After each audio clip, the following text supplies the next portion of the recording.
오늘 우리에게 주신 하나님의 말씀은 시편 23편 1절에서 6절까지 말씀입니다.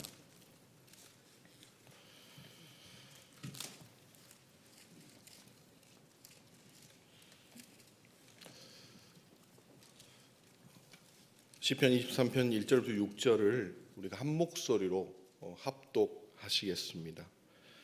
여호와는 나의 목자시니 내게 부족함이 없으리로다. 그가 나를 푸른 풀밭에 누이시며 시원한 물가로 인도하시는도다. 내 영혼을 소생시키시고 자기 이름을 위하여 의의 길로 인도하시는도다. 내가 사막의 음침한 골짜기로 다닐지라도 해를 두려워하지 않을 것은 주께서 나와 함께 하심이라. 주의 지팡이와 막대기가 나를 안위하시나이다. 주께서 내 원수의 목전에서 내게 상을 차려주시고 기름을 내 머리에 부으셨으니 내 잔이 넘치나이다. 내 평생의 선하심과 인자하심이 반드시 나를 따르리니 내가 여호와의 집에 영원히 살리로다. 아멘. 시편 23편은 우리가 너무 익히 잘 알고 있고 또한 우리가 너무나 사랑하는 구절이 있습니다. 그 구절은 그가 나를 푸른 풀밭에 누이시며 실만한 물가로 인도하시는도다. 쉼이 없는 인생, 고난 가운데 있는 인생들에게 이 말씀은 굉장한 위로가 됩니다. 그래서 우리는 많은 시편 23편을 사랑하고 또한 암송하기도 합니다. 오늘 이 시를 쓴 사람은 다윗입니다. 다윗은 우리가 알다시피 양치는 일을 하였습니다. 양을 치는 일 중에 여러분은 중요한 것이 무엇이 있을 거라고 생각합니까? 양을 치는 일 중에 굉장히 중요한 일이 있습니다. 그것은 뭐냐면 길을 찾는 것입니다. 광야에는 표지판이 없습니다. 어디로 가야 할지 알지 못합니다. 그러기에 목자는 어디에 풀이 있는지, 어디에 물이 있는지, 어떻게 해야 양이 안전하게 거할 수 있는지를 항상 찾아야 합니다. 그런 의미에서 길을 찾는 것, 미리 길을 알아보는 것은 양치는 목자에게 절대적으로 필요한 재능입니다. 또한 그 일을 계속하다 보면 자연스럽게 늘어나는 재능입니다. 매일매일을 그런 삶을 살아야 했습니다. 그 또한 그것이 다윗의 인생 가운데 중요한 역할을 했습니다. 그러니까 얼마나 그가 길을 찾는 데 도가 텄겠습니까? 그리고 그 능력이 얼마나 발달하겠습니까? 그런 의미에서 다윗은 길을 찾는 데 익숙하고 또한 재능이 있는 사람일 것입니다. 그의 전반부의 인생은 양치기의 삶을 살았습니다. 그는 길을 찾는 데 능통한 사람이었습니다. 그런데 여호와 하나님이 다윗을 쓰시면서 먼저 그에게 하신 일이 있으십니다. 그것은 뭐냐면 그가 가장 자신 있게 생각하고 그가 가장 능력을 키웠던 그 재능을 가져가신 것입니다. 길을 찾는 재능을 가져가셨습니다. 다윗이 여호와 하나님의 사명을 받은 후에 그는 자신이 어디로 가야 할지 한치도 알지 못했습니다. 다윗의 심정의 기도가 시편 143편 8절에 잘 나타나 있습니다. 아침에 나로 하여금 주의 인자한 말씀을 듣게 하소서. 내가 주를 의뢰함이니이다. 내가 다닐 길을 알게 하소서. 내가 내 영혼을 주께 드림이니이다. 내가 다닐 길을 알게 하소서. 굉장히 역설적인 표현이지 않습니까? 양치기로서의 그가 전반기 삶은 다닐 길을 누구보다 더 미리 알고 미리 찾아가는 삶이었는데 여호와 하나님께 쓰임 받을 때 쓰임 받는 그 동안에는 그가 내가 다닐 길을 알게 하소서라고 간절하게 기도하고 있습니다. 자신을 쫓아오는 사울 왕으로 인해 수많은 적들로 인해 더욱더 그는 어디로 가야 할지를 못하게 하셨습니다. 길을 미리 찾아 나서는 양치기 목자였던 다윗이 이제는 내일 어디로 가야 하는지 모르는 삶, 한 치 앞도 알지 못하는 삶을 살게 하셨습니다. 그런데 그것이 역설적으로 다윗에게는 놀라운 은혜였습니다. 첫 번째, 우리가 알아야 할 것이 있습니다. 첫째, 하나님은 주도권을 가지시고 우리를 인도하십니다. 그러기에 우리는 주도권을 드려야 합니다. 여호와 하나님이 사람을 사용하실 때 그 사람이 가장 자신이 있어 하는 부분을 하나님은 가져가시는 것을 보게 됩니다. 얼마나 당황스러운 순간이 찾아오겠습니까? 가장 자신 있는 부분을 하나님이 가져가신다면 인생의 A 플랜이 없어지는 것입니다. 인생의 A 플랜이 없어지면 어떻게 하라는 것입니까? 어디로 가야 합니까? 그런데 그 A 플랜이 사라지자 놀랍게도 오늘 이 시편의 1절을 완성케 하는 밑거름이 되었고 온전한 다윗의 고백이 되게 하였다는 것입니다. 여호와 하나님이 다윗이 길을 찾는 그 재능을 빼앗아가지 않았다면 다윗은 온전히 이렇게 고백할 수 없을 것입니다. 여호와는 나의 목자시니. 갈 바를 알지 못할 때 비로소 외칠 수 있습니다. 여호와는 나의 목자라는 것을 말입니다. 내가 길을 알지 못할 때 인도자가 절대적으로 내 인생에 필요한지를 절실하게 느끼게 됩니다. 다윗도 한 치 앞도 알지 못하는 그 인생을 살아가면서 나의 인도자가 여호와 하나님인 것을 절실하게 느끼게 되었습니다. 내가 내 인생의 길을 안다면, 내가 내 미래를 계획하며 내 목표를 향해 나아가는 사람에게 온전히 여호와가 나의 하나님이요 나의 목자요 나의 인도자라는 고백이 나올 수가 없습니다. 어떻게 내 길을 알고 계획하는데 여호와가 나의 목자가 될 수 있겠습니까? 내 앞길을 내가 알 수 없을 때 겸손히 고백할 수 있습니다. 여호와가 나의 목자이십니다. 우리 모두에게 그 은혜가 있었으면 좋겠습니다. 두 번째, 우리가 알아야 할 것이 있습니다. 그것은 하나님은 두려움이 없기에 어디든 인도하십니다. 그러니 두려워하지 마십시오. 양이 생존하는 데 필요한 것을 공급하신다는 것은 양에게 너무나 큰 축복입니다. 목자가 양을 생각한다는 것을 너무나 느낄 수 있기 때문입니다. 지친 양이 푸른 풀밭에 누이며 먹을 양식을 먹는 것만 봐도 우리에게 큰 위로가 됩니다. 또한 목마른 양이 쉴 만한 물가에서 물을 먹는 것은 우리가 기대하며 보면 너무나 감사가 넘칩니다. 주님은 역시 우리가 필요한 것을 공급합니다. 그런 의미에서 결코 부족함이 없습니다라는 말이 넘치게 나올 것 같습니다. 그런데 오늘 시편 23편은 그 부분만을 이야기하고 있지 않습니다.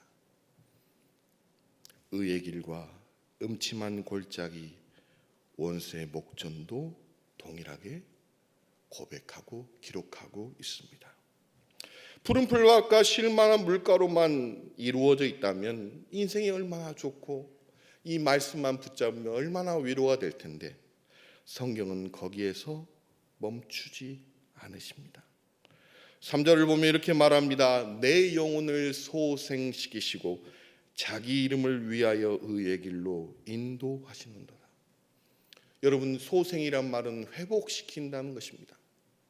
지치고 고난 영혼에게 다시 회복시키셔서 어디를 가게 하신다는 겁니까? 의의 길을 가게 하신다는 것입니다. 여호와 하나님의 인도하심이 부족함이 없는 분명한 이유가 쉴만한 물과 푸른 풀밭에만 있지 않다는 것을 오늘 성경은 분명히 말씀하고 있습니다. 의의 길을 가는데도 부족함이 없습니다. 자기 이름을 위하여 의에게로 인도하는 그 길 가운데도 부족함이 없습니다. 또한 그 의의 길을 가는 도중에 반드시 우리가 원하지 않지만, 저도 원하지 않지만 음침한 골짜기야 온수의 목전이 부족함이 없다는 것도 우리는 기억해야 합니다. 우리가 보기에 고난의 길이 여호와 하나님 보시기에 의의 길이라면 우리는 그 길을 가야 합니다. 하나님은 두려움이 없으십니다. 그러기에 오늘 다윗은 시편 23편 4절과 5절에 이렇게 고백하고 있습니다. 내가 사망의 음침한 골짜기로 다닐지라도 해를 두려워하지 않을 것은 주께서 나와 함께 하심이라.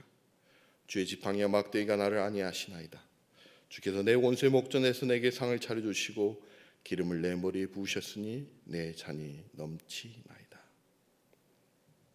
분명 푸른 풀밭과 쉴만한 물가에 있을 때에는 다윗은 이렇게 고백합니다. 인도하시는 여호와 하나님을 고백합니다. 그런데 음침한 골짜기에 있을 때 역설적으로 다윗은 이렇게 고백합니다. 나와 함께 하신다고 말합니다. 오늘 다윗이 기록한 음침한 골짜기의 원어의 뜻은 죽음의 그림자라는 뜻입니다. 다윗이 직접 죽음의 그림자라고 표현했으니 고난이 많은 그 다윗에게 죽음의 그림자면 얼마나 큰 고난의 현장이겠습니까? 그리고 그 시간이 얼마나 고통의 시간이겠습니까? 우리가 만약 그 길 가운데 있다면 얼마나 절망스럽겠습니까? 영적 암흑기고 임종의 문턱 같은 느낌의 공간일 것입니다. 다윗은 그 시간이 얼마나 힘들고 고통스러운지를 음침한 골짜기 곧 죽음의 그림자라고 표현하고 있습니다. 그런데 거기에 더해 다윗은 아주 놀라운 표현을 사용하고 있습니다. 거기에 다닐지라도라는 말을 덧붙입니다. 이 뜻은 계속 진행해서 걷는다라는 뜻입니다. 그러니까 내가 죽음의 그림자 같은 그 시간을 언제 끝날지 모르게 계속해서 진행해서 걷는다라는 것입니다. 언제 끝날지 모른 채 걷는다는 것이 얼마나 큰 고통인지 여기 있는 모든 성도님들은 경험하였을 것입니다. 내가 겪은 고통이 언제 끝날지 모를 때처럼 고통스러울 때가 없습니다. 내가 재정적으로 어려움을 겪을 때, 내가 빚을 갚아야 할 때 언제까지 이 빚을 갚아야 하는지 모를 때의 그 고통, 내가 몸이 안 좋아서 이 몸이 언제 회복되지 못할 거라는 그 막막함이 얼마나 큰 고통인지 성도 여러분은 아실 것입니다. 다윗도 그 고난의 때를 바라고 있습니다. 다윗이 언제 끝날지 모르는 그 죽음의 그림자 같은 그 순간에서 다윗은 놀랍게도 주님이 나와 함께 하신다고 고백하고 있습니다. 성도 여러분은 그런 순간에 원망이 넘치십니까? 좌절이 넘치십니까? 아니면 찬양이 넘치십니까? 아니면 기도가 나오십니까? 다윗의 이 고백은 그 고난의 순간에 주님이 나와 함께 하신다는 것을 깨닫는다는 기도의 응답을 우리에게 말씀하고 있습니다. 재난을 두려워하지 않는 것은 주께서 나와 함께 하심이라고 다윗은 우리에게 말씀하고 있습니다. 그것만으로도 얼마나 위로가 됩니까? 그런데 다윗은 거기에 우리에게 여호와 하나님이 얼마나 철저히 우리를 보호하신지를 설명하고 있습니다. 주의 지팡이와 막대기가 나를 안위하시나이다 라고 고백하고 있습니다. 양치는 목자는 두 개의 큰 나뭇가지를 가지고 있습니다. 하나는 긴 나뭇가지입니다. 그것은 방향을 알려주는 나뭇가지입니다. 그러니까 양치는 목자가 이걸 통해서 방향을 알려줍니다. 또 다른 나뭇가지는 앞이 뭉퉁한 나뭇가지로서 허리춤에 찹니다. 그것이 막대기입니다. 그것은 적을 공격하는 데 사용합니다. 목자는 반드시 두 개의 막대기를 가지고 있어야 합니다. 이 두 가지로서 적들을 물리치기 때문입니다. 그리고 그것이 위로한다고 오늘 다윗은 고백하고 있습니다. 위로한다의 뜻은 마음이 바뀌다라는 뜻을 가지고 있습니다. 그렇기 때문에 이 마음이 바뀌다는 것이 때로는 회개라는 단어로 쓰일 수 있고 때로는 위로하다라는 단어로 쓰일 수 있습니다. 그러니까 오늘 주의 지팡이와 막대기가 내 마음을 바꾸었습니다 라는 것입니다. 그러니까 내가 죽음의 골짜기, 죽음의 그 그림자에서 내가 느꼈던 그 공포의 감정이 주의 지팡이와 막대기로 인해서 내 느끼는 감정이 바뀌었습니다 라고 지금 다윗은 고백하고 있습니다. 여호와 하나님은 우리의 상황을 먼저 바꾸시지 않습니다. 우리의 마음을 먼저 바꾸십니다. 저는 성경을 읽을 때마다 먼저 상황을 바꾸시면 얼마나 좋을까. 예수님이 폭풍 가운데 그 고난의 시간을, 고통의 시간을 겪고 있는 그 제자들에게 풍랑 가운데 하신 말씀이 있으십니다. 풍랑이 여전히 치고 있는 가운데 예수님이 말씀하십니다. 내니 안심하라고 말씀하십니다. 지금 풍랑 가운데 너무나 큰 고통의 시간을 겪었습니다. 제자들은 패닉 상태에 있었고 배는 곧 가라앉을 위기 가운데 있었고 여전히 풍랑은 강한 가운데 있었는데 예수님이 오시면서 하신 말씀은 여전히 풍랑 가운데 내니 안심하라고 말씀하십니다.